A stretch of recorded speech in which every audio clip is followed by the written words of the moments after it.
Je vais rapidement passer la parole à Olivier Jandel pour, de la même façon, voilà, nous présenter ces deux librairies, le projet derrière, l'idée et les singularités du travail en Asie. Et puis moi, j'aimerais bien, là aussi, dans ce qu'on avait évoqué ensemble, vous m'avez indiqué que la librairie, comme souvent, a été pensée comme une librairie de fond, et cette problématique aussi qui touche très largement, que de plus en plus, vous travaillez avec des commandes à l'unité, parce que je pense qu'on peut parler d'un éclatement aussi du lectorat, des gens qui sont de plus en plus soit dans des parcours individuel de creuser un sujet, soit une offre qui est de plus en plus large et donc qui a besoin de plus en plus de finesse. Voilà, si vous pouvez nous indiquer un petit peu comment vous Oui, avez travaillé, comment s'opère ce passage, entre guillemets, d'une librairie de fond à une part de plus en plus importante de commandes unitaires et comment on fait vivre les deux côte à côte ou ensemble.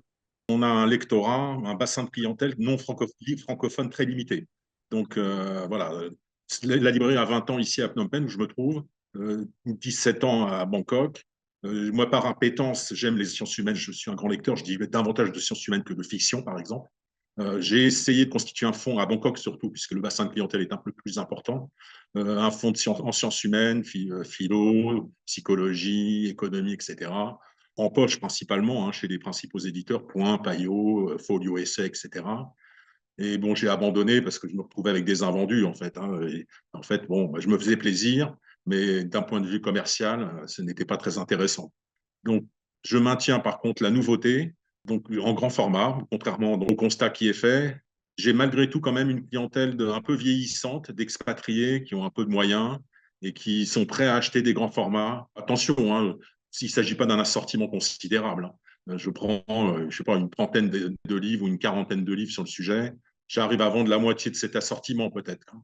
Mais je n'ai pas, comme Soro l'expliquait, un fonds développé en rayon, hein, absolument pas. Comment dirais-je?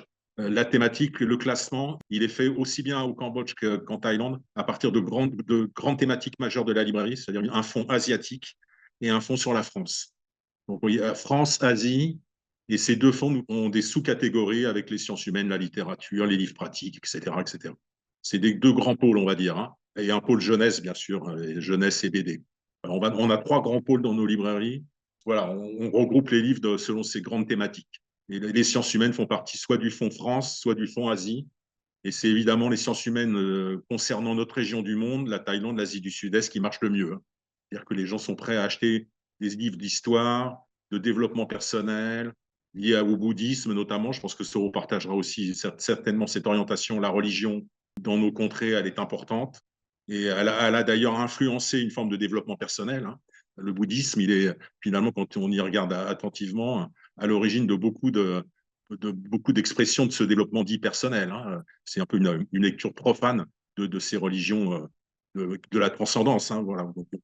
Donc effectivement, outre donc cet assortiment limité, mais qu'on veut quand même suivant l'actualité, et on a effectivement une clientèle de gens un peu âgés, de Français surtout, mais aussi quand même de Thaïlandais et de Cambodgiens, hein, bien sûr francophones, qui nous commandent souvent 6 à 7 livres de sciences humaines, hein, et surtout d'histoire. Alors là, donc, effectivement, je sais bien que les sciences humaines sont représentatives d'une certaine pensée critique, de gauche, mais moi, en Thaïlande, j'ai un lectorat plus conservateur, donc qui achète plutôt des livres d'histoire, voilà, de l'actualité politique, des documents économiques. Donc voilà, plutôt cette orientation en fait, hein. Mais bon, aussi de littérature, bien sûr, hein, d'analyse, de critique littéraire, etc., etc.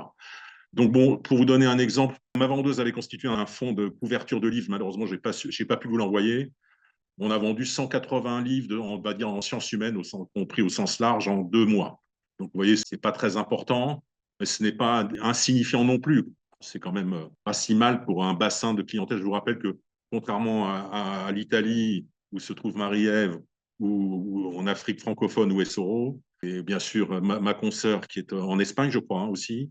Donc, on a un bassin très limité. En Thaïlande, on a peut-être 30 000 Français qui résident. Ils sont répartis sur tout le territoire. Il y a beaucoup de retraités. Donc, on a une analyse, un business plan qui, à chaque fois, nous conduit à privilégier certaines orientations dans notre fonds. Au Cambodge, c'est encore plus limité. On a peut-être 6 à 7 000 Français ou francophones résidant dans le pays, quoi, francophones confirmés. Donc, vous voyez, le marché est très limité. Donc, de fait, l'assortiment ou les ventes en sciences humaines le sont aussi, nécessairement.